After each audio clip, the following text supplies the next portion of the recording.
construção das classes de Stiefel-Whitney, de Euler e de Chern. Na verdade, na aula passada eu falei, né, que se a gente soubesse a cohomologia do Grassmanniano real, do Grassmanniano complexo, a gente poderia definir as classes de Stiefel-Whitney e as classes de Chern usando essa cohomologia e aquele teorema que todo fibrado ele é o pullback do fibrado universal sobre o Grassmanniano. Só que calcular a cohomologia do Grassmanniano é bem não trivial. Na verdade, uma das formas mais fáceis de fazer isso é construindo as classes características primeiro, de outra forma. E aí usando essas classes características para mostrar que as classes características, de fato, são os geradores do anel de cohomologia do Grassmanniano. Então, é um argumento meio circular, né? Então, acho melhor, pelo menos, dar alguns passos importantes da definição. Na verdade, as classes de Stiefel-Whitney, eu não vou fazer. Vai ter um detalhe que é meio técnico e que é uma construção bem chata que eu não vou fazer, mas eu vou explicar o que está faltando e vocês podem procurar nas referências. Na verdade, nem no Milnor-Stashev tem essa construção, mas vocês vão ver. Então, vamos... a primeira parte é o isomorfismo de tom. Então, deixa eu colocar assim, como um teorema. O teorema é o seguinte. Vamos considerar um fibrado, um N-fibrado vetorial. E lembra que quando eu falo só fibrado vetorial, eu quero dizer um fibrado vetorial real. Tá? Então, um N-fibrado vetorial. E sempre a gente está fixando B, a base, para compacta.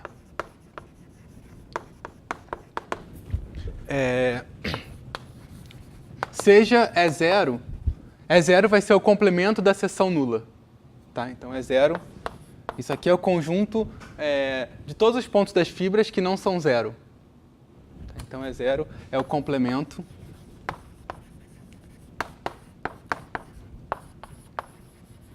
da seção nula. Ou se a gente vir o B dentro de E, é simplesmente E menos B. Tá? Então,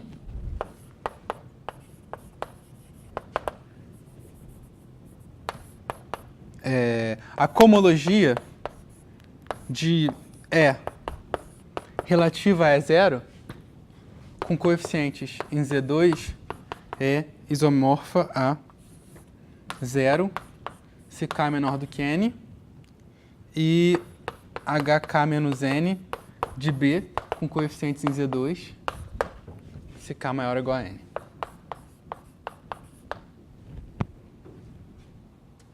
Tá? Bom, se você definir as cohomologias negativas como sendo zero, não precisa dos dois casos. Tá. Então, né, isso daqui a gente pode ver, né, a gente já mostrou basicamente isso daqui no caso em que B é uma variedade. Isso daqui é uma espécie de generalização da dualidade de Poincaré. Por quê? Bom, eu vou dar mais ou menos a ideia, eu não vou demonstrar o teorema com todos os detalhes, mas a ideia é a seguinte, né? Se a gente escolher primeiro uma métrica riemanniana nesse fibrado, a gente pode considerar, a gente pode reduzir esse par, a gente pode deformar esse par para o fibrado de disco relativo para o fibrado de esfera. Então, a gente primeiro escolhe, a gente pode escolher uma métrica riemanniana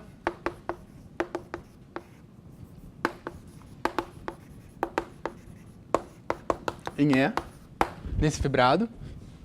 Isso significa, de novo, que a gente está escolhendo um produto interno em cada fibra que varia continuamente com o ponto da base. Tá? Então, você não precisa que B seja uma variedade para isso. E aí a gente pode considerar o fibrado de disco, que é simplesmente o espaço dos vetores, dos pontos em E, cuja norma é menor ou igual a 1. E a gente pode considerar o fibrado de esfera, que é o conjunto em E, tal que a norma é igual a 1.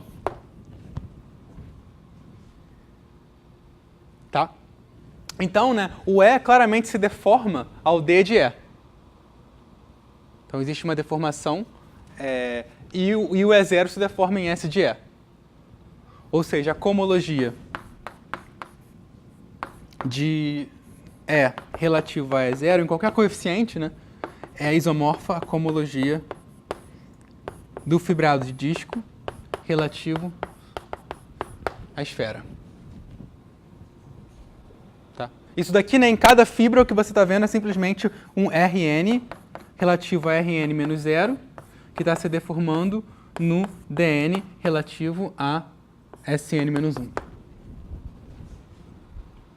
Certo? Então agora, né, se as variedades forem... se B for uma variedade e E for uma variedade também, esse mapa for suave, a gente pode fazer o que a gente fez antes. Né? A gente vai ter um fibrado em disco sobre uma variedade e a gente usa a dualidade de Poincaré. A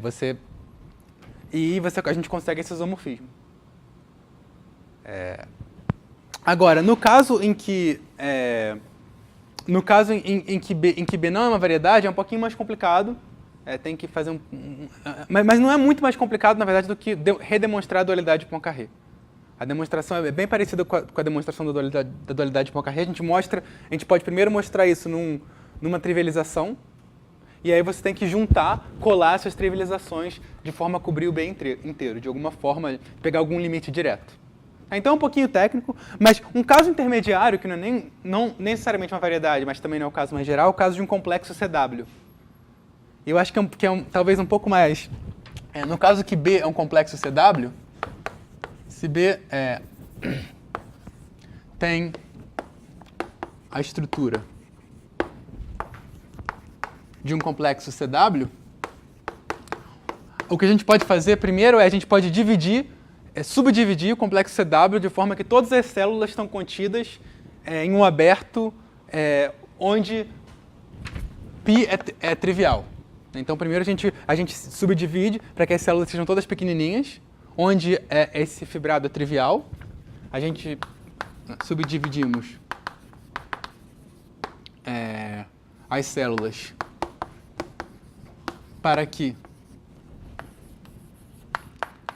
todas estejam contidas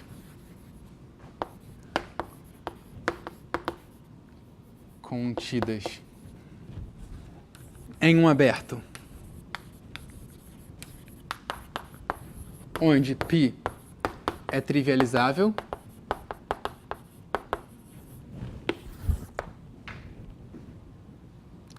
e agora, né, o que a gente vê é que isso vai induzir uma estrutura celular em E. Porque agora, se eu pego uma célula EI, quando eu olho para a pré-imagem dela, isso aqui, quer dizer, no fibrado em disco, né, agora, eu estou olhando agora no fibrado em disco direto, né, o meu π, agora eu estou reduzindo isso para o fibrado em disco.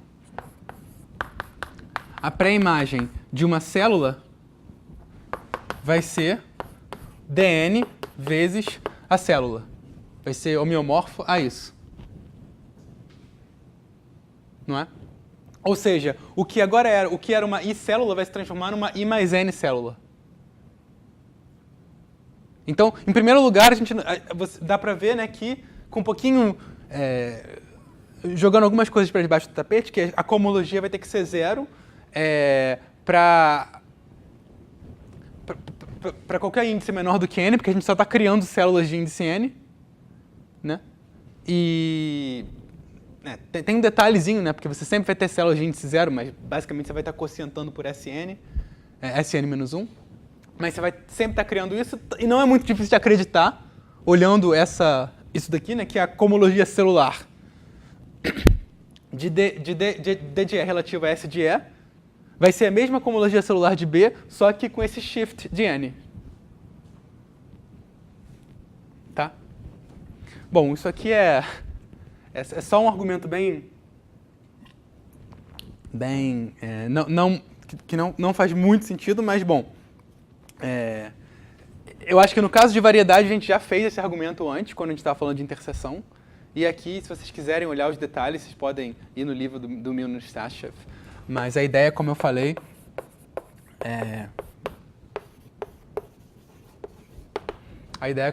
é olhar numa trivialização, fazer esse argumento numa trivialização que vem basicamente de calcular a cohomologia disso aqui e dizer que é a mesma cohomologia do ponto.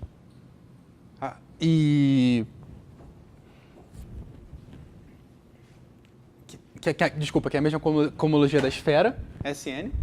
E aí, que é a mesma cohomologia reduzida da esfera. E aí, usar algum argumento para colar, para pegar o limite, para chegar no B inteiro. Tá? Bom,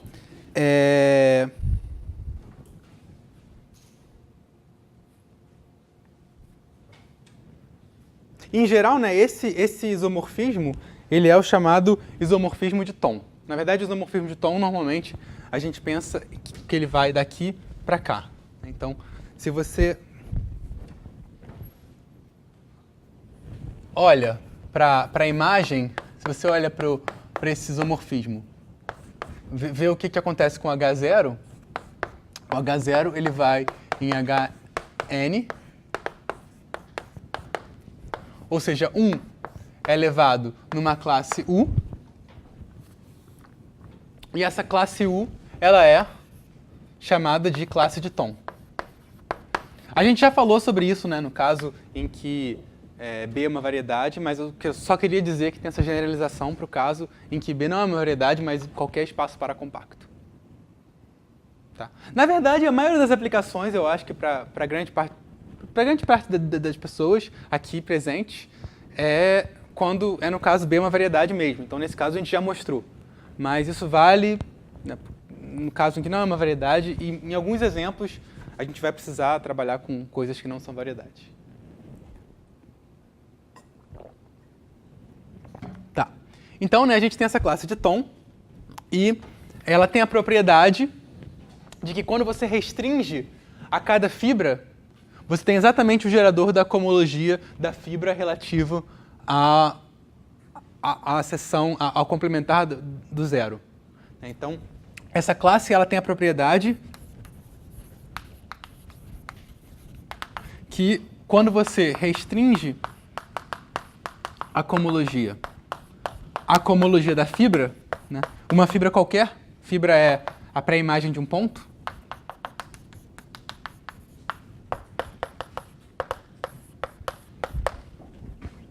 isso aqui vai levar U a um elemento não zero. A fibra, lembra, a fibra ela é isomorfa, ela é homeomorfa a um Rn, e a cohomologia de Rn relativa a Rn menos a origem é simplesmente um Z2. Né? Tem, ou você é zero ou você é não zero. Sim. Não, eu estou fazendo tudo sobre Z2. Tá, então, na verdade, o teorema, né, que a primeira coisa que você mostra, como no caso da dualidade de Poincare, você mostra que existe uma classe dessa forma. Existe uma única classe em Hn dessa forma. E aí você mostra que... então, essa é a primeira parte, que é o equivalente, quando a gente fez a dualidade de Poincare, de mostrar que existe uma classe fundamental.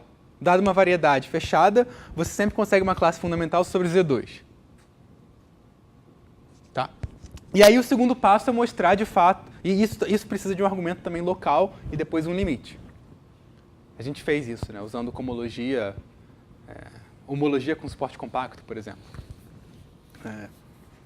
E aí, aqueles limites diretos. E aí depois a gente tem que mostrar que isso aí vai induzir de fato um isomorfismo. Que aí o ponto aqui é o seguinte, é que se você pegar o produto cup com U, que isso daqui, quer dizer, que vai de HK de E Z2 em HK mais N de E Z2, que pegar o produto cup com U induz... Não, isso aqui é um isomorfismo.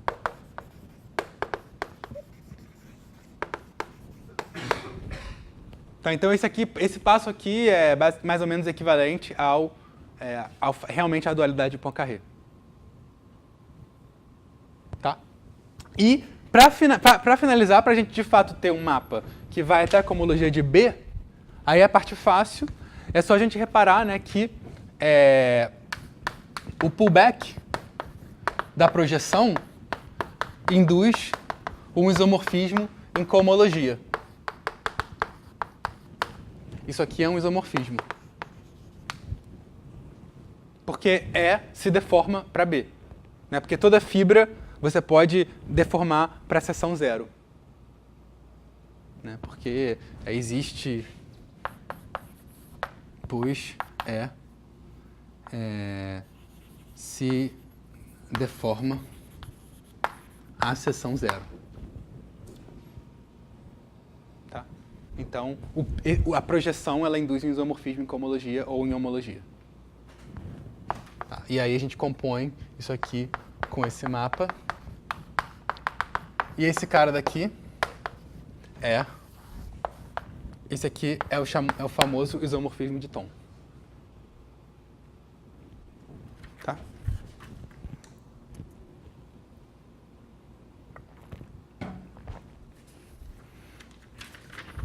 Agora a gente pode, a gente está quase, usando esse isomorfismo de tom, a gente pode quase que definir as classes de Stiefel-Whitney, só que a gente precisa de um elemento a mais, que é uma operação algébrica chamada os quadrados de Steenrod, que é a parte que eu não vou entrar muito na questão, porque é meio chato, meio técnico, mas quem quiser pode olhar isso aqui com mais detalhes.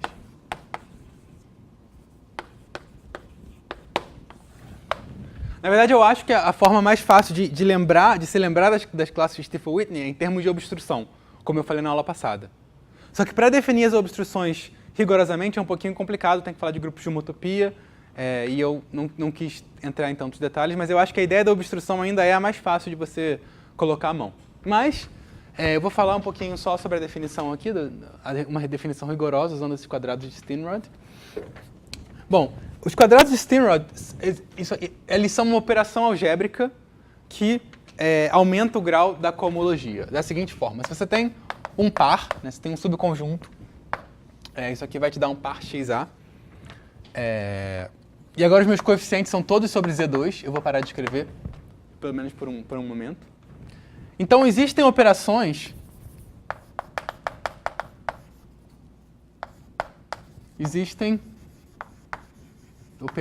chamadas de SQI, que são os Steenrod Squares, que vão de HK, que aumentam o grau da cohomologia em I. E que tem a seguinte propriedade. Bom, a primeira é a naturalidade, né? Se eu tenho um mapa relativo de XA em X' A', então o quadrado composto com pullback é igual ao pullback composto com esse quadrado.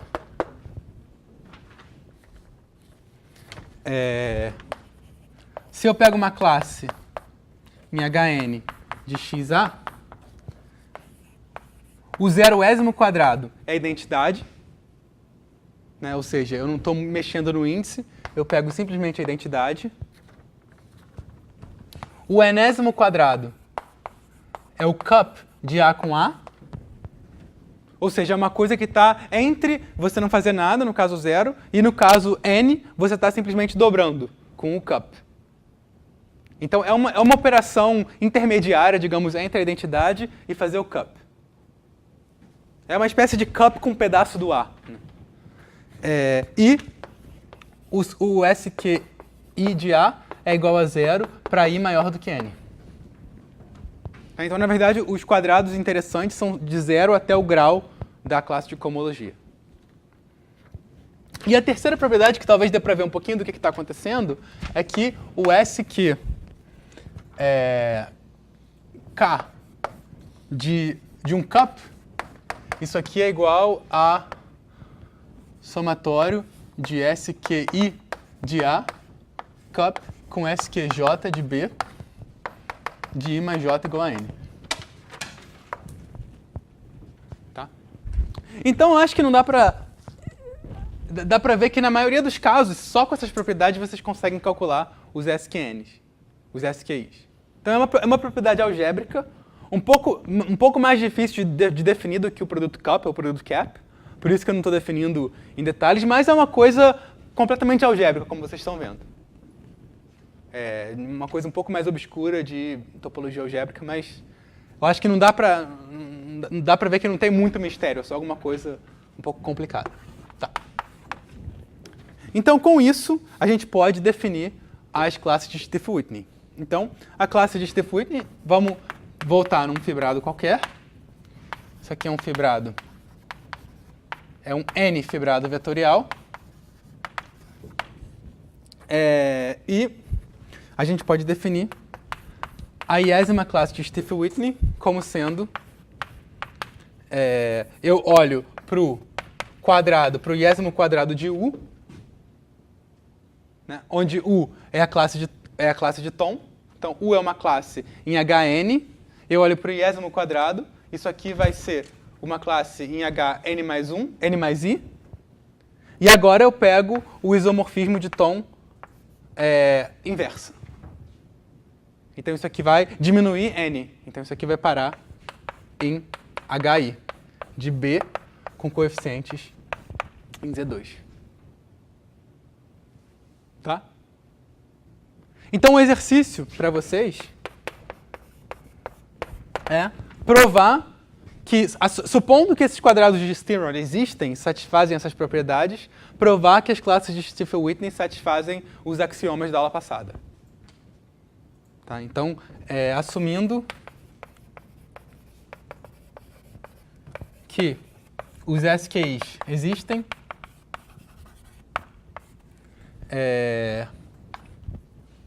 prove os axiomas das classes de Stiff-Whitney.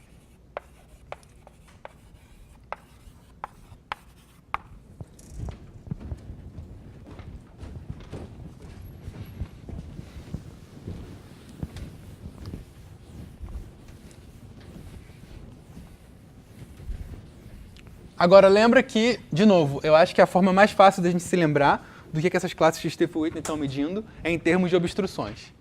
Então, eu vou falar mais uma vez, porque eu acho que isso é uma coisa importante de lembrar. Que, né, as classes de Stiff-Whitney, elas são a obstrução de você trivializar um pedaço do fibrado vetorial sobre um esqueleto. Né? Então, deixa eu escrever mais uma vez. Que a iésima classe de Stiff-Whitney, ela é, no caso em que B é um complexo celular, ela é a obstrução da existência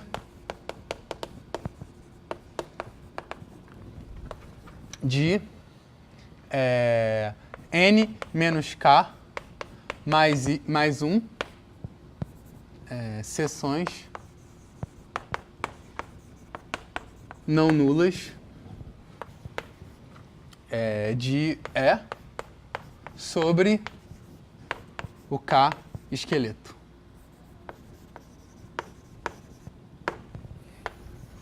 De B. Não, sobre o I. N menos I mais 1 sobre o I esqueleto de B. Tá? E lembra o que é essa... Eu não expliquei em muito detalhe o que é a teoria da obstrução, que é um pouquinho complicado, foge um pouco do curso, mas a ideia é você primeiro trivializa, primeiro você acha, digamos, N seções não nulas sobre o zero esqueleto. E aí quando você tenta estender isso sobre um esqueleto, em geral você pode ter um problema. E esse problema tem a ver com um grupo de homotopia de uma chamada variedade de Stiefel, que é a variedade de todas as frames, né? E, bom, basicamente é aí que entra a obstrução. E aí isso você pode reduzir para um elemento de Z2. Ou bate ou não bate. E aí, se bater, então você pode estender, isso quer dizer que a obstrução é zero. Se não bater, você vai ter uma obstrução que é uma classe de cohomologia, com valores em Z2. E aí você pode ir aumentando isso, aumentando o esqueleto e diminuindo o número de seções. Tá. Em particular, né, o WN, que é talvez o mais interessante, ele é a obstrução Quer dizer, não é o mais interessante, mas é a obstrução de você obter uma seção nula sobre o enésimo esqueleto.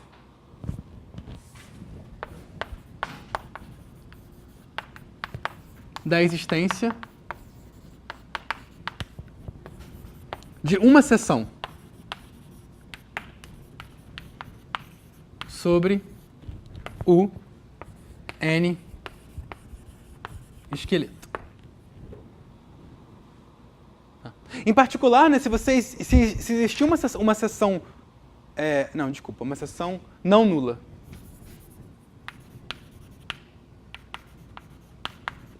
E quando eu falo não nula aqui, eu não quero dizer não identicamente nula, eu quero dizer que nunca se anula. Tá? Ou seja, a seção nunca pode ser zero.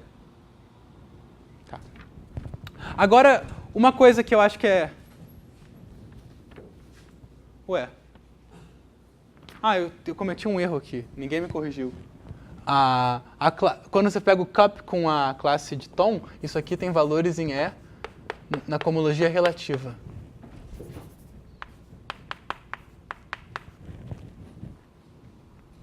Tá.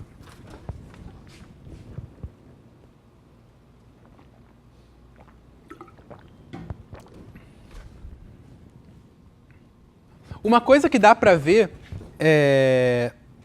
que não é muito difícil de ver, é que se existir uma seção não nula, então a enésima classe de Stiefel-Whitney tem que ser zero. Então, essa questão de teoria da obstrução é um pouquinho mais complicada, mas uma observação que é direto do que eu já escrevi ali, é que se existir uma seção do fibrado não nula,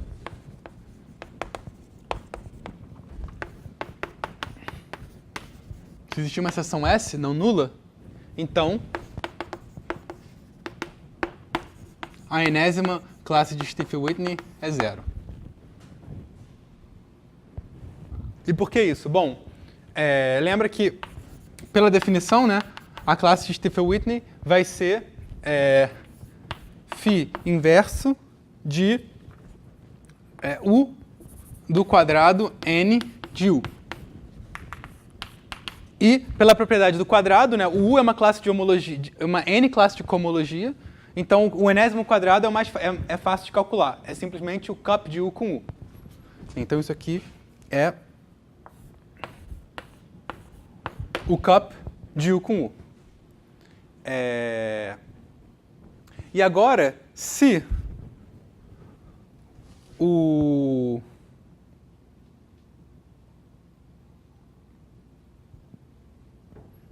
a gente tem uma seção não nula, isso quer dizer que a gente tem uma seção, a gente pode pensar primeiro no fibrado E0, que não é um fibrado vetorial, mas é um fibrado... Bom, é um fibrado não vetorial. Então a gente, na verdade, tem uma seção desse fibrado. O que quer dizer o seguinte, que o nosso mapa... eu posso escrever assim o mapa. Ele vai em Hn de E. Quer dizer que o mapa... a gente pode... Que o nosso π estrela ele se decompõe dessa forma. Né,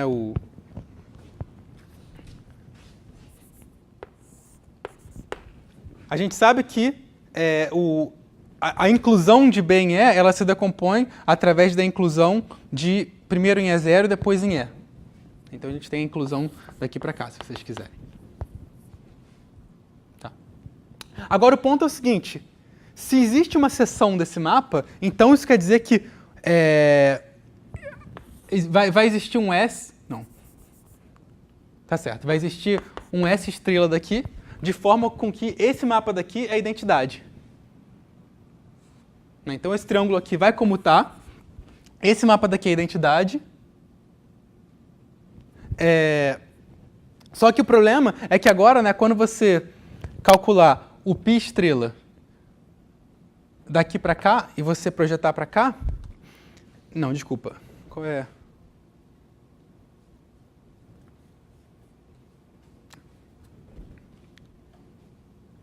a gente tem que...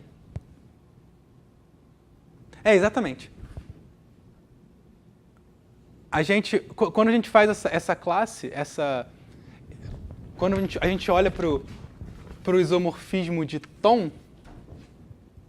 Não. Deixa eu ver como é que é.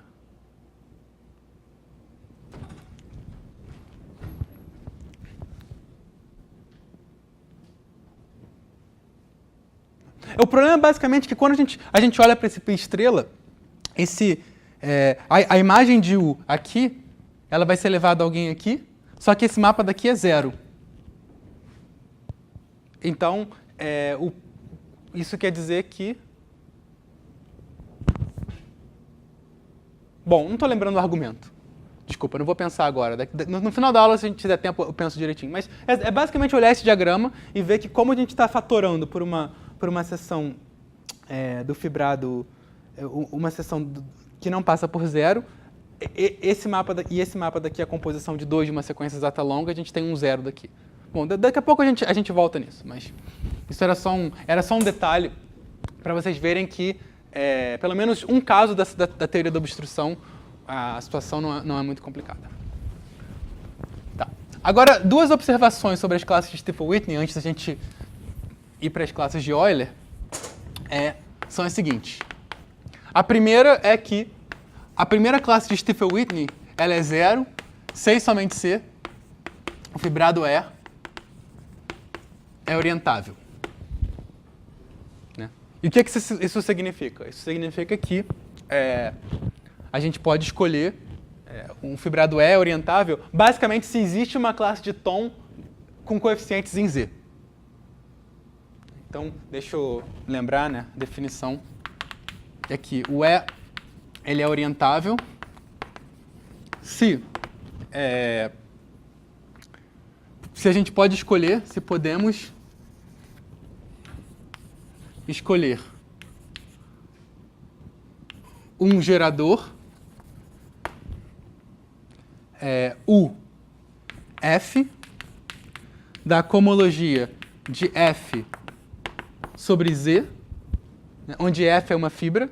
Se para toda fibra a gente pode escolher um gerador desse cara, isso aqui, essa cohomologia daqui, ela é isomorfa a Z, então se a gente pode escolher um gerador dessa cohomologia, tal que toda vez que a gente tem um conjunto aberto onde a gente tem uma trivialização, tal que para todo U, tal que π inversa de U é isomorfo a U vezes Rn,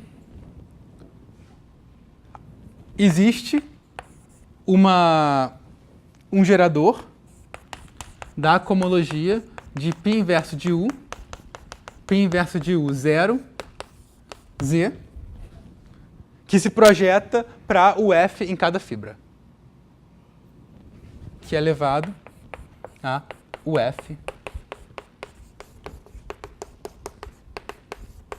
em cada fibra. Para todo... Deixa eu escrever assim. π inverso de x e π inverso de x, 0, com coeficientes em Z, para todo x em U. Tá? É basicamente a mesma definição da orientabilidade, no caso de uma variedade topológica, mas agora a gente está pensando só nas fibras. Né? Então, a gente pode escolher um gerador para a cohomologia de cada fibra, e eu estou usando cohomologia em vez de homologia, mas... É basicamente isso. E é claro que no caso, se a gente pensar assim, em orientabilidade sobre Z2, a gente sempre pode orientar sobre Z2, por isso que existe a classe de tom. Tá? Agora, vamos voltar aqui na observação e depois a gente continua com a orientabilidade. Mas no caso em que a primeira classe de Stiefel-Whitney é 0, então o fibrado é orientável. Por quê? Bom, em termos de obstrução, né, a primeira classe de Stiefel-Whitney ela é a obstrução da existência de N seções sobre um esqueleto. E uma coisa que não é muito difícil de ver, usando um pouco de teoria da homotopia, é que uma vez que você consegue uma trivialização, né, porque você escolher N seções não nulas, linearmente independente. Eu falei isso na aula passada, esqueci de escrever aqui. Uma vez que você escolhe N seções não nulas linearmente independentes, isso daí basicamente é equivalente, sobre um esqueleto, isso é basicamente equivalente a uma orientação. Tá? Porque, digamos, a única forma de uma coisa ser não orientável é se você, num loop, você faz um loop e você não chega na mesma orientação que você começou. Tá? Então, se essa obstrução é zero, isso quer dizer que você consegue trivializar o fibrado sobre um esqueleto. E isso implica que, de fato, o fibrado é orientável. Tá? Alguma dúvida? Tá.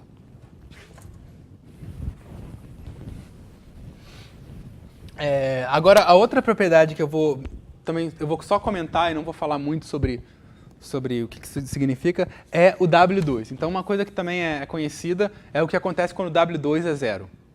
Então, se a gente tem, se é orientável,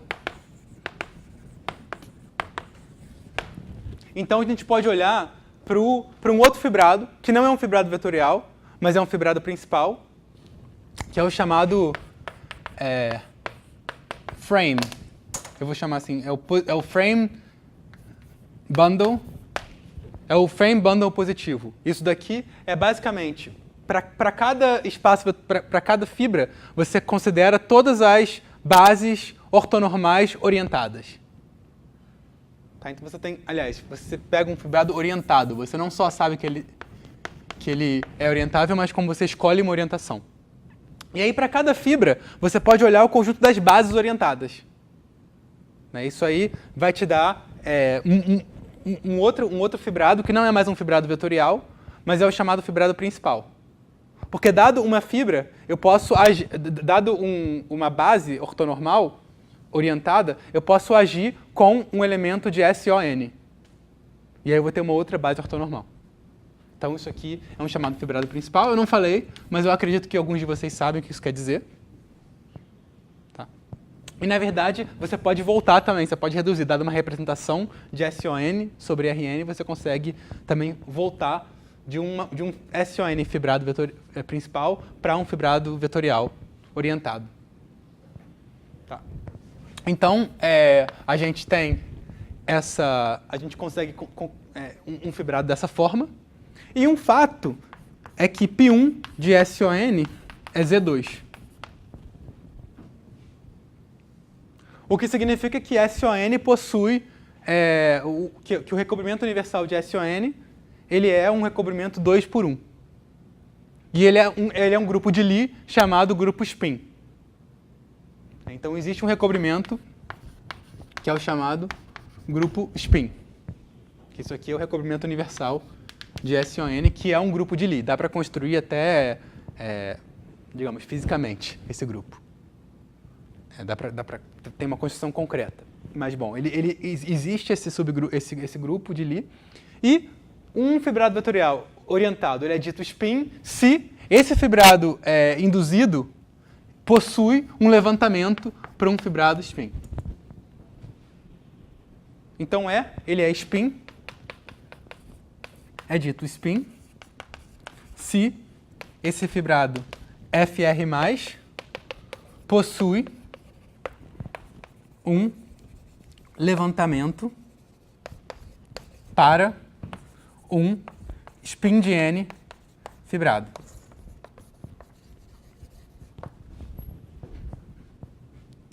De forma que a ação de spin de N aqui... Bom, um levantamento significa que vai existir um outro fibrado cujas fibras são spin de N, um outro fibrado principal sobre spin de N, com a projeção sobre esse cara de forma com que esse mapa daqui é equivariante. Ou seja, a ação aqui, quando você projeta, é a mesma coisa que a ação desse cara na projeção. Tá? Então isso é um fibrado spin. E se você fizer isso para o espaço tangente, existe a noção de uma variedade ser spin. E uma propriedade das classes Stiefel-Whitney, que eu não vou demonstrar, mas eu quero citar, é que W2 é zero, C somente C é spin.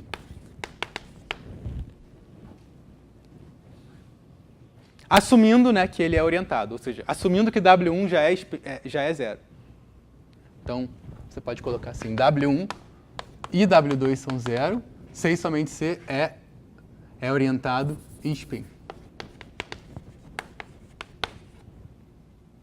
Orientável e spin. Tá. Porque, na verdade, não faz sentido falar de spin se o fibrado não for orientável.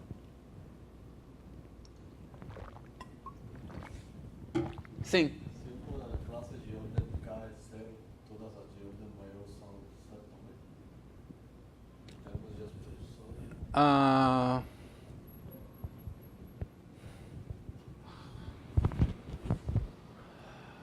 Eu acho que não, isso não é verdade.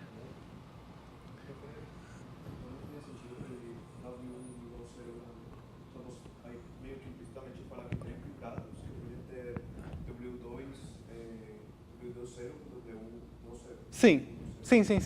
No caso de fibrados sobre bases de dimensão pequena, isso é fácil. Por exemplo, se você pensa na faixa de Möbius. A faixa de Möbius é um fibrado sobre o círculo. E ela é não orientável, então W1 é não nulo, só que W2 é zero porque está na cohomologia do círculo. Né? Então, agora, se a dimensão da base for maior do que 1, isso não é tão fácil construir, mas eu acho que é possível você construir exemplos em que W1 é não zero, W2 é zero, mas possivelmente Ws maiores são não zeros. Eu não sei, eu nunca pensei sobre isso, mas eu acho que não é impossível de pensar, de acontecer isso. Tá.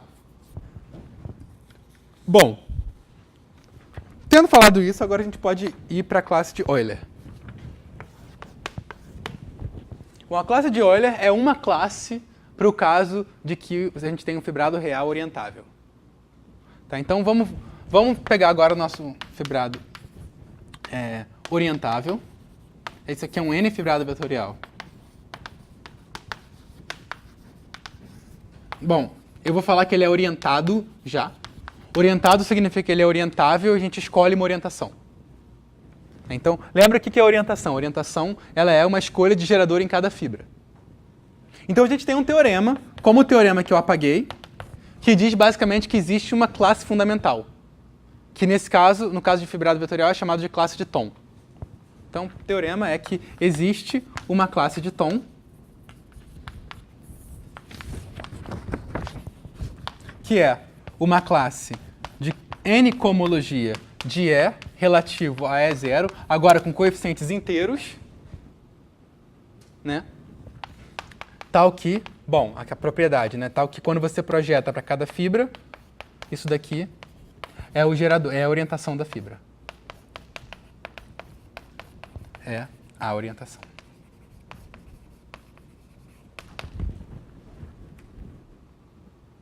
Tá? E além disso, né?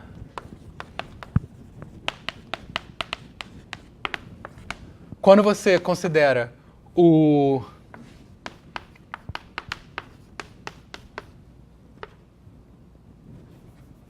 produto cup com essa U, isso aqui é um isomorfismo.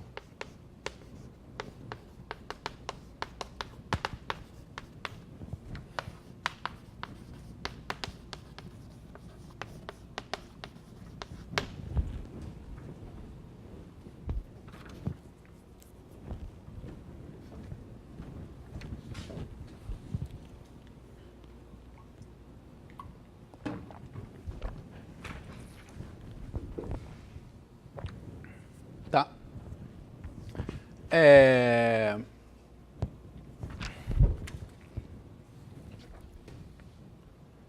Então, né?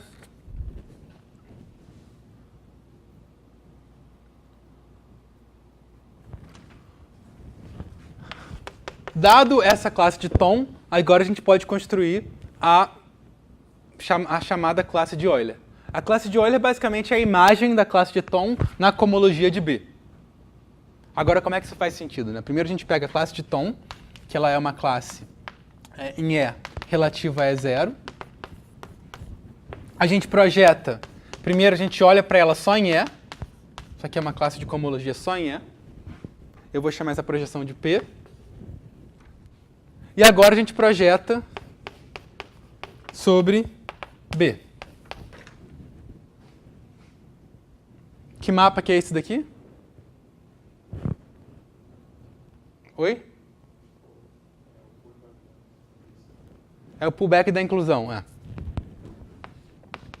que é a mesma coisa que a inversa do π estrela, porque o π estrela é invertível. E a composição de estrela com π estrela é identidade. Tá? Então isso aqui é a mesma coisa que o π estrela inversa. Tá. Então a classe de Euler do fibrado, isso aqui por definição é o I estrela do P de U.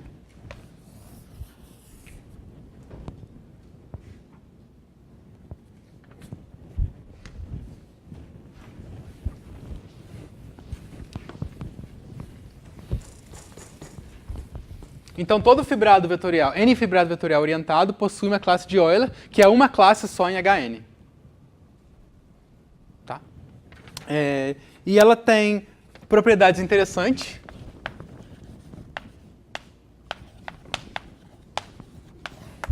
Bom, a primeira que você pode reparar é que se você trocar a orientação do fibrado, se você pegar um fibrado com orientação trocada, essa classe de Euler vai ter o mesmo sinal trocado. Tá? Isso é óbvio, praticamente, né? Porque se você trocar o sinal da orientação, a classe de tom vai ter que ter o sinal trocado, por causa disso daqui, né? Que ela vai ter que projetar no cara com sinal de menos. E aí a classe de Euler vai ter um sinal trocado. Esse menos aqui simplesmente significa o fibrado com orientação trocada. Tá? Outra propriedade é que se eu compuser a classe de Euler com pullback, é a naturalidade, né? Isso aqui é a mesma coisa que o pullback composto com a classe de Euler. Ou melhor, deixa eu colocar assim. Que o pullback significa coisas diferentes, né? Quando eu faço pullback de um fibrado vetorial, isso aqui é o pullback como forma de classe de cohomologia da classe de Euler. E uma terceira propriedade que talvez que é bem interessante também é que se você pegar a soma direta de dois fibrados, então a classe de Euler é igual ao cup das duas classes de Euler. Isso aqui é interessante, porque no caso de classes de Stiefel-Whitney, lembra que isso, em geral, não valia para as classes de Stiefel-Whitney específicas. Isso valia para a classe de Stiefel-Whitney total. E aqui a gente tem, uma classe só e tem essa propriedade. Tá?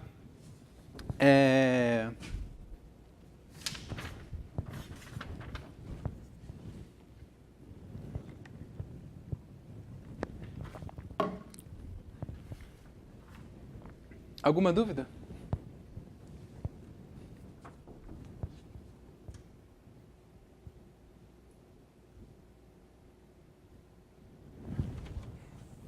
Tá. Agora, eu quero...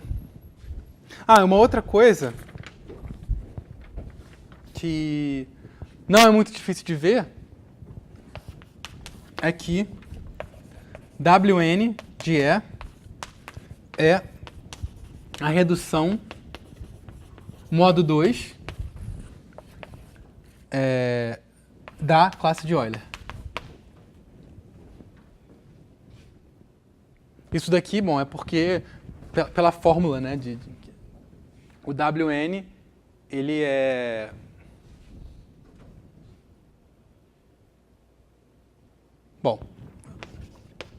exercício. Tá, mas isso aqui é uma consequência fácil da propriedade do quadrado. Tá? Então isso aqui, ou seja, se você pegar o mapa, né, que vai da cohomologia de B com valores em Z2, em Z, e que reduz os coeficientes para cohomologia de Z2, isso aqui leva a classe de Euler na enésima classe de Stiefel-Whitney. Tá.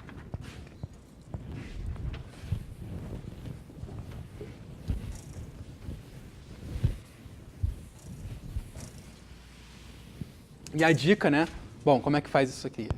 É só você ver o que acontece quando você aplica o isomorfismo de tom. Bom, deixa eu fazer isso aqui, não é muito difícil. O que acontece quando você faz o isomorfismo de tom com a classe de Euler? Você primeiro tem que fazer o cup com U do π estrela desse cara. Né? Então, o π estrela da classe de Euler é simplesmente o P estrela de U. Cup com U. Né? Então, agora, o P estrela de U, ele é a imagem do... Não, P estrela não, P. P de U é a imagem do U na enésima cohomologia de E. Né? Então, mas isso daqui, basicamente, é a mesma coisa que o cup com U. Porque, bom, isso é basicamente a definição, né, de você fazer... Isso é uma naturalidade do produto cup. Tá, então, isso aqui... E o que implica, né, que E é igual a φ estrela de U, cup U, que é igual a φ inversa, desculpa, de SQN de U. Isso aqui é a definição da enésima classe de Stiefel-Whitney. E agora dá para ver, na verdade, que se você tiver uma seção não nula do fibrado, então a classe de Euler é zero. E justamente porque... eu acho que é aqui que eu me confundi lá no argumento passado. Né? A gente tinha que dizer que o U cup com U é a mesma coisa que a projeção, que eu projeto um deles para a cohomologia não relativa e pego o cup com U. E esse era o argumento que faltava. Porque aí fazia no final ter aquele zero que eu tinha escrito lá do lado de lá. Então, eu vou deixar esse argumento para vocês. Esse argumento eu vou deixar como exercício para vocês terminarem. Mas eu espero que eu tenha colocado elementos suficientes para que isso não tome muito tempo. Ou seja, né, o que eu acabei de falar é que se o E tiver uma seção não nula,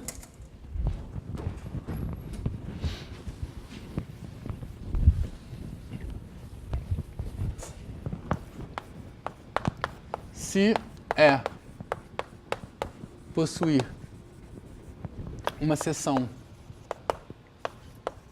não nula, e não nula aqui, lembra, significa que nunca se anula, então a classe de Euler é zero. Tá? E o argumento é exatamente o mesmo para a enésima classe de Stiefel-Whitney, mesmo no caso não orientado. E eu acho que talvez o ponto crucial é você ver essa igualdade aqui. De novo, é uma coisa completamente natural da definição do produto cup. Tá. Agora eu quero dar uma outra interpretação, um pouquinho mais geométrica, da classe de Euler. E essa talvez é a forma com que eu me lembre e eu uso a classe de Euler mais. É uma interpretação um pouco mais geométrica. Então, quando B é uma variedade, digamos, suave e fechada, e a gente tem um fibrado orientado, é um N fibrado vetorial orientado, e a gente assume também, né, que o π é um mapa suave, ou seja, no caso que aparece mais em topologia diferencial, a gente tem uma interpretação geométrica da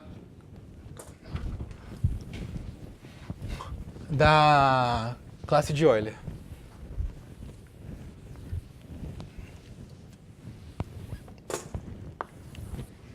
Então,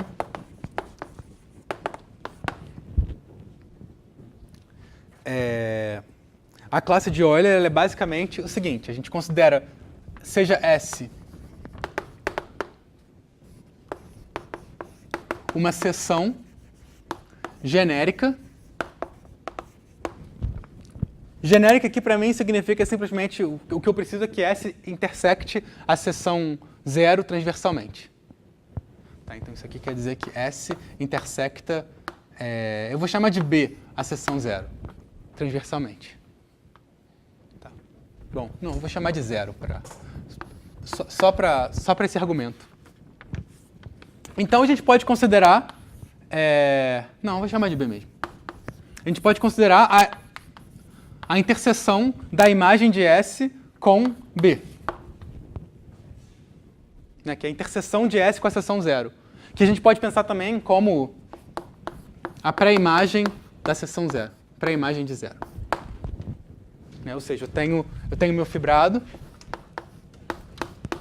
eu tenho uma seção e eu pego esses pontos daqui. Então, a classe de Euler nada mais é do que o dual de Poincaré da classe de cohomologia disso daqui. Isso daqui é uma subvariedade fechada em B, então ela tem uma classe de cohomologia, uma classe de homologia. Então você pega o dual de Poincaré, isso é a classe de Euler. Então, eu costumo lembrar dessa forma, né? Eu costumo lembrar com essa notação, dizendo que é o dual de Poincaré da pré-imagem de 0 por uma seção genérica. Tá. E bom, por que isso?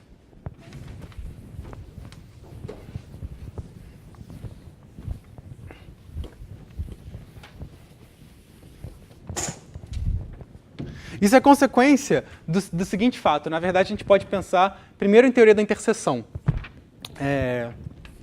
Na verdade, a classe de Euler ela é o duet de Poincaré, ou seja, eu posso escrever assim, se eu faço o produto cap de B, da classe fundamental de B com a classe de Euler, lembra, é uma classe de cohomologia em B. Então, eu posso fazer esse cap. Isso aqui é o π estrela da interseção da classe fundamental de B em E com a classe fundamental de B em E. Tá, então isso aqui é a autointerseção da seção nula com ela mesma. Então, a seção nula é uma classe de homologia em E e eu pego a autointerseção dela com ela mesma. Isso aqui é a mesma coisa, né, que eu pegar a interseção de B com... Isso aqui é a mesma coisa que eu pegar a classe de homologia da imagem de uma seção. E quando ela se intersecta transversalmente, aí de fato eu vou ter a interseção transversal. Tá, então, eu preciso mostrar isso daqui.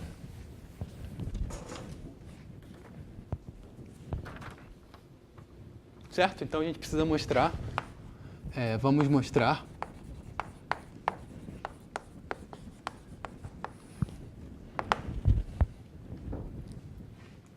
Tá. Bom, vamos mostrar isso daqui. Isso aqui não é muito complicado, mas é o seguinte, né? A gente pega a classe fundamental, a gente olha para a classe fundamental de B, a imagem dela em E. Ou seja, isso aqui é a classe de homologia da seção nula. A gente pega a autointerseção dela, ou seja, a interseção dessa classe de homologia com ela mesma.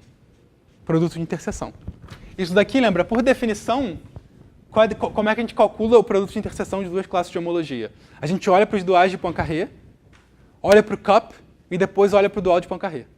Ou seja, isso daqui a gente olha para a classe fundamental de E, e aqui eu estou sendo um pouquinho sloppy, né, no sentido de que bom, a classe fundamental de E, na verdade, a classe fundamental de E é com um suporte compacto. Ou, uma vez que você compactifique, né, você pode pegar o fibrado de disco relativo à fronteira. Tá? Então, porque o E não é uma variedade fechada. O E é uma variedade aberta. Bom, não compacta. Mas ela tem uma classe fundamental no sentido de de cohomologia com suporte compacto, por exemplo. A gente viu isso, basicamente. A gente viu esse tipo de argumento. Então, a gente pega isso aqui, é o cap disso daqui com...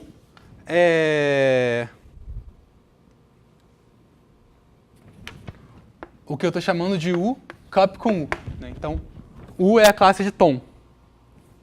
Lembra que a classe fundamental, uma das definições da classe de tom, que a gente usou na teoria da interseção, é que a classe de tom é o dual de Poincaré da seção nula, da classe de homologia da seção nula. Foi assim que a gente construiu a classe de tom, né, no caso de variedades. A gente pegou a seção nula, olhou para a classe de cohomologia e depois pegou o dual de Poincaré. Então essa era a classe de tom.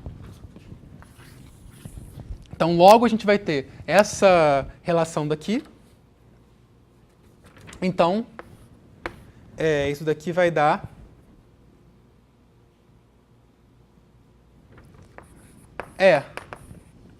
cup com U, e depois, não, cap com U e depois cup com U. Eu estou usando a relação de dualidade do produto cup com o produto cap.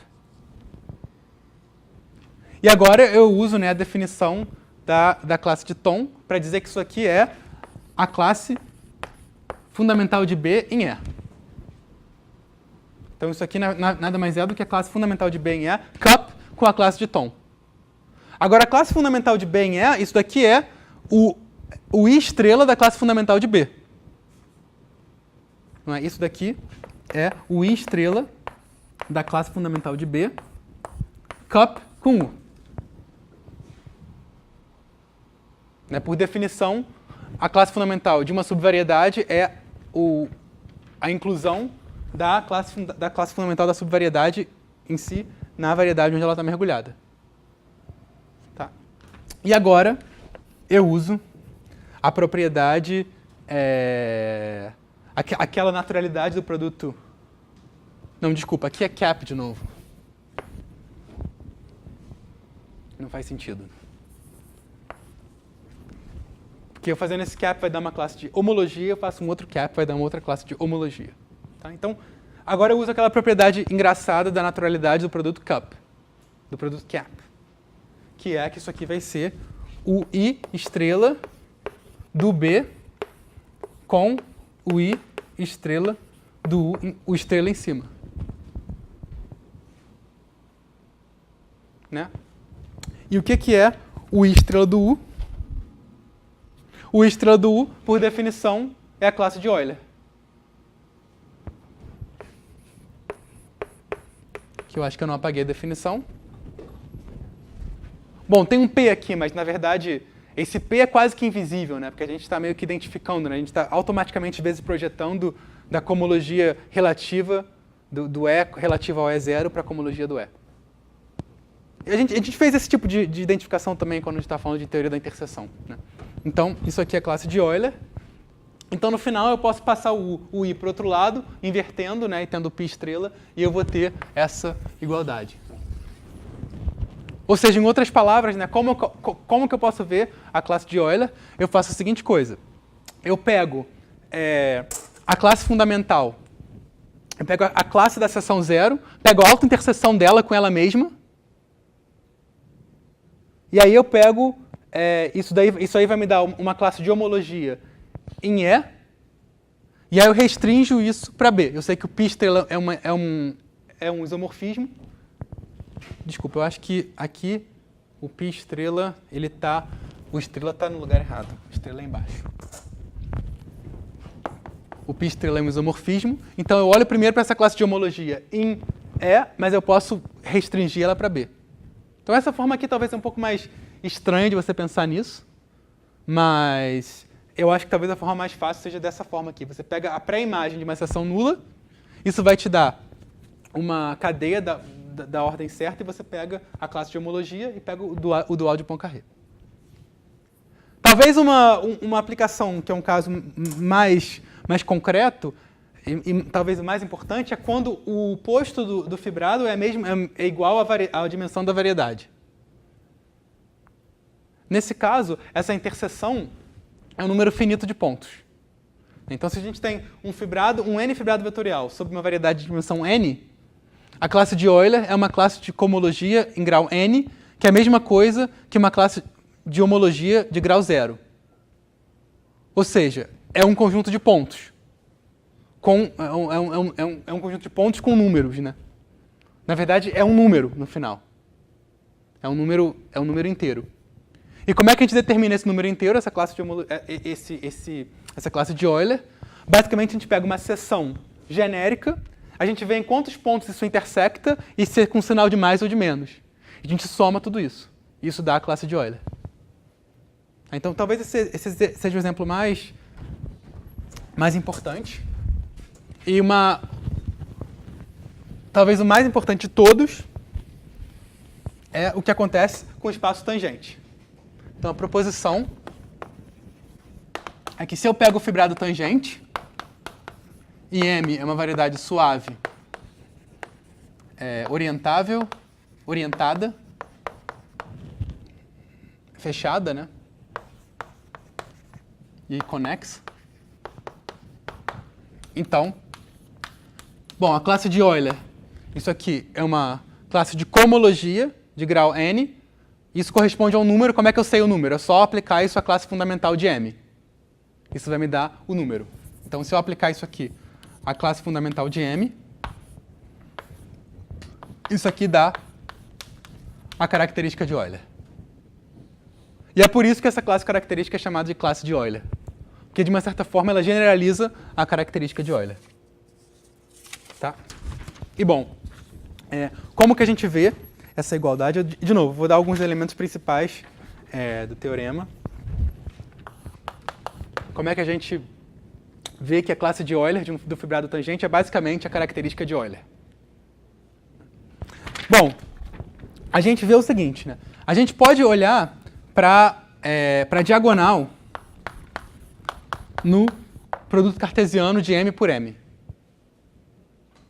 E uma coisa que não é muito difícil de ver é que o fibrado normal da diagonal é isomorfo ao fibrado tangente de M. Quando você identifica a diagonal com M, né, M é difiomorfo à diagonal. Existe um difiomorfismo que vai de M para a diagonal, que simplesmente leva um ponto, vírgula, ponto. Tá? E não é muito difícil de ver que, de acordo com essa identificação, a gente identifica o espaço tangente com o fibrado normal.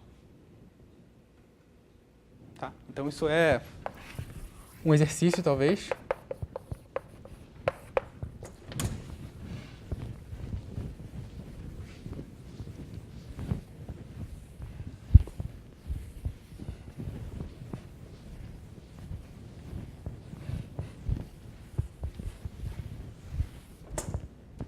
Tá. Então, agora, né, calcular a classe de Euler do espaço tangente é a mesma coisa que calcular a classe de Euler do fibrado normal sobre a diagonal.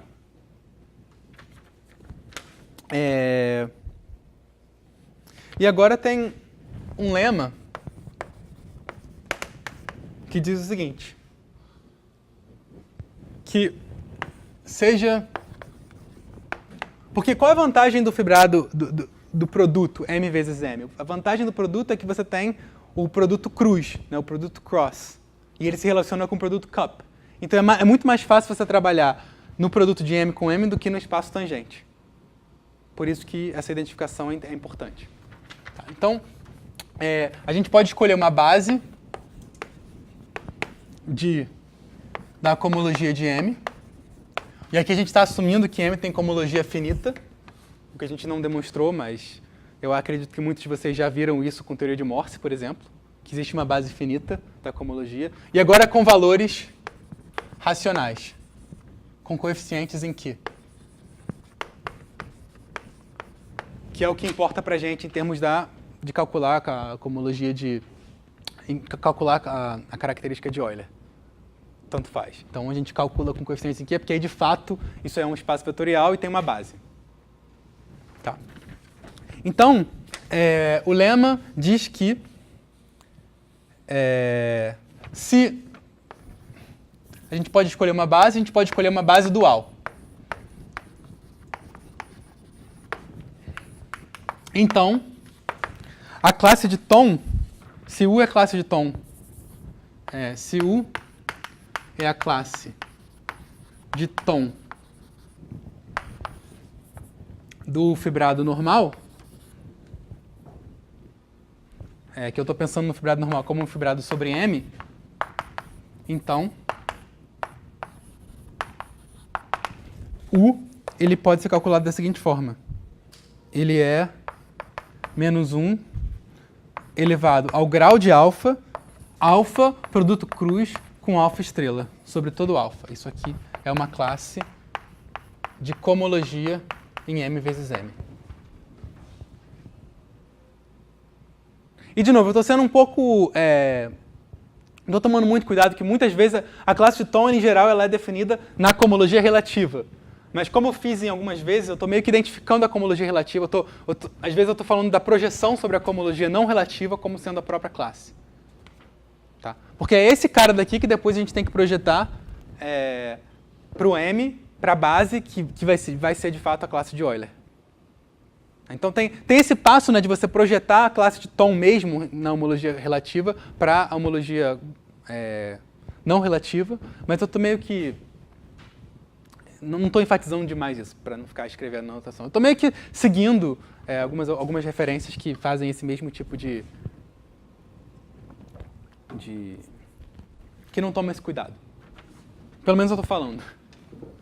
Não estou escondendo tudo. Então, esse lema, e a demonstração desse lema é uma conta, eu escrevi aqui, mas eu não está acabando o tempo, acho que eu não vou falar, mas é uma conta que basicamente usa o teorema de Kuhneth e um pouquinho de álgebra linear.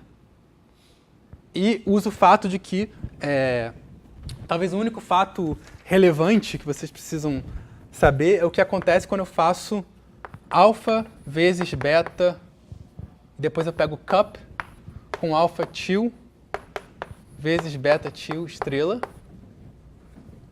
E o que acontece quando eu troco, se eu quiser fazer primeiro o cup de alfa com alfa til, depois o beta estrela com beta til estrela. Não. Cup. Então, existe uma igualdade aqui, só que com sinal, e normalmente isso aqui dá zero. Então, se o grau de beta estrela e alfa til for diferente, se os graus forem diferentes, isso dá zero. E se os graus forem iguais, isso aqui vai ser igual a isso daqui com o sinal menos 1 elevado a o grau de alfa til. Alguma coisa assim. Tá? Mas, bom, não importa muito. Isso aqui é uma conta que verificar essa igualdade. E, basicamente, é simplesmente...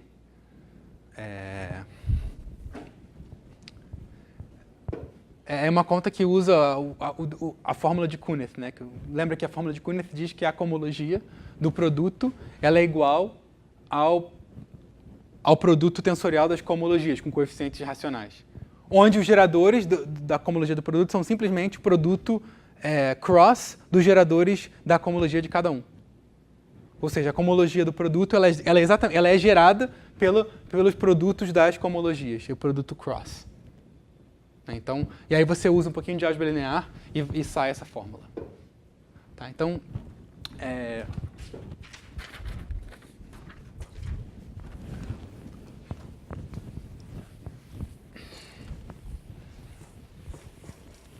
e agora, né, assumindo esse lema, como é que a gente mostra o teorema, a proposição? Bom, agora a gente simplesmente pega a projeção disso sobre B. Né? Então, a gente pega o I estrela de U.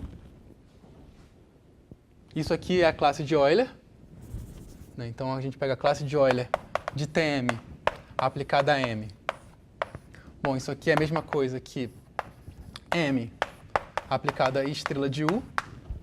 Então, isso aqui vai dar somatório de menos 1 elevado a alfa vezes M.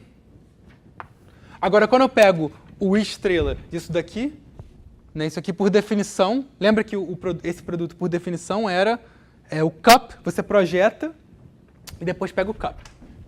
Então, quando eu faço o I disso, por naturalidade, isso aqui vai ser exatamente alfa cup com alfa estrela.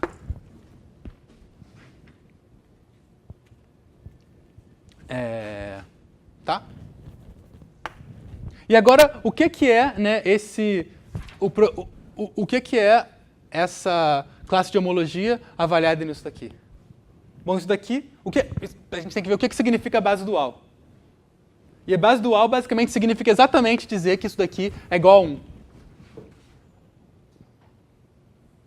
Né, porque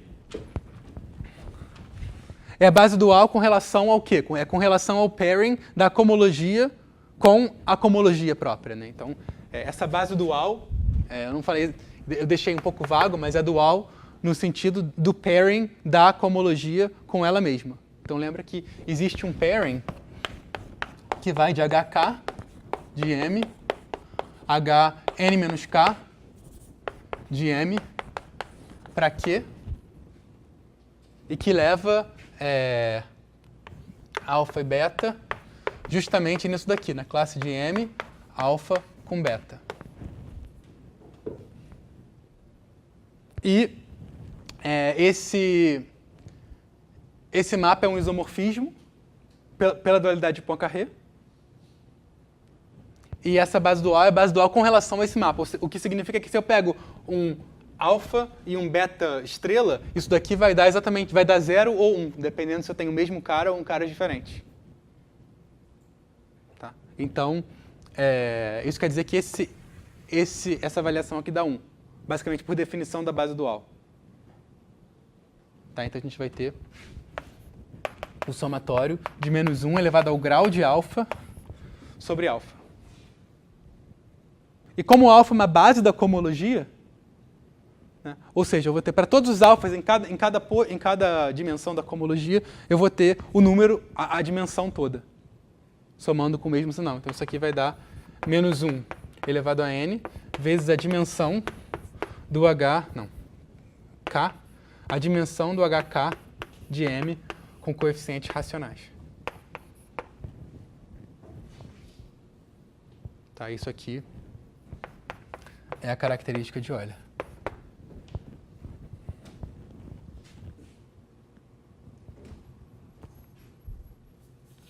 Alguma dúvida? Tá. Bom, a última coisa que eu queria falar era que existe uma generalização dessa proposição, uma coisa bem parecida, que é para o caso que tem a ver com o teorema do ponto fixo de Lefschetz. Então, bom, vou colocar como proposição.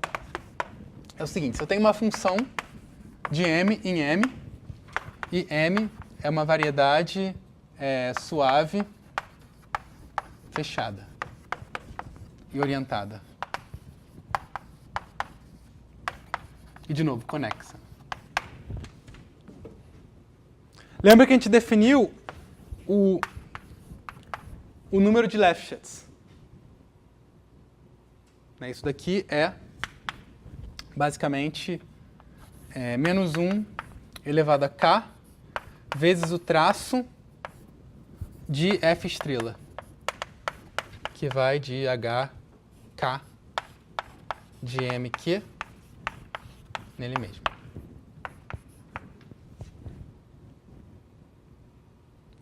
Então, o teorema, a proposição diz que esse número de Lefschetz, ele pode ser calculado com interseção. Isso daqui é a interseção do gráfico com a diagonal, né, onde gama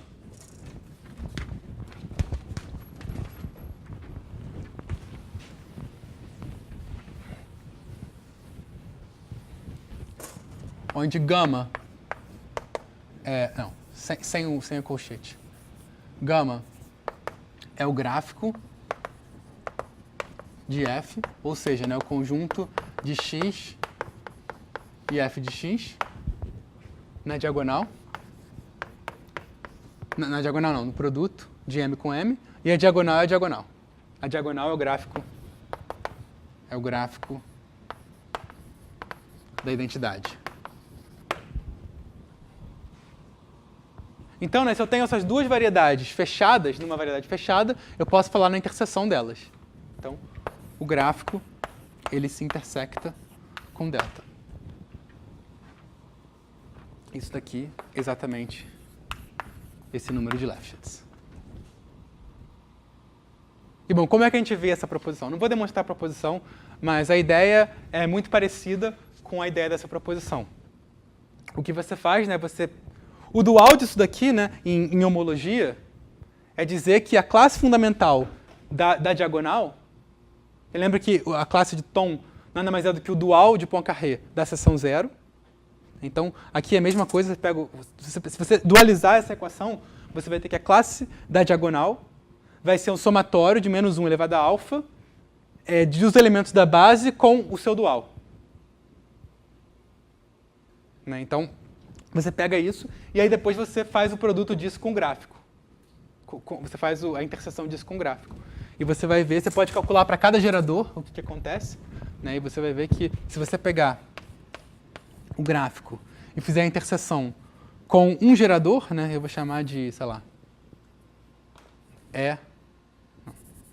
alfa vezes alfa estrela, onde aqui esses alfas são geradores da homologia, e aqui é o produto cruz da homologia, da fórmula de Kunet da homologia, isso aqui vai basicamente dar algo como o F estrela de alfa vezes alfa estrela. Então isso aqui é em homologia.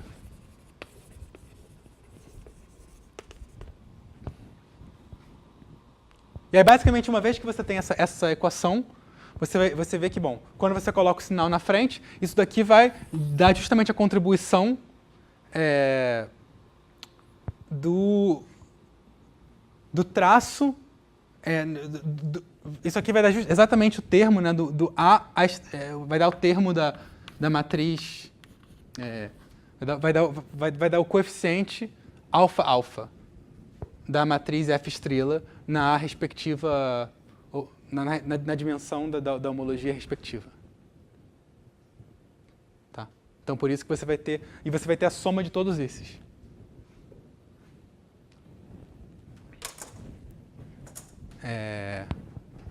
Bom, acho que eu vou parar por aqui. Na aula que vem a gente vai voltar a falar de espaços vetoriais, de fibrados vetoriais complexos, e vamos construir a classe de Chern, que vai ser um pouquinho mais concreta do que, não vai precisar daqueles quadrados de Steenrod. A gente vai fazer com um pouco mais só do que a classe de tom. Tá. Bom, vou parar por aqui.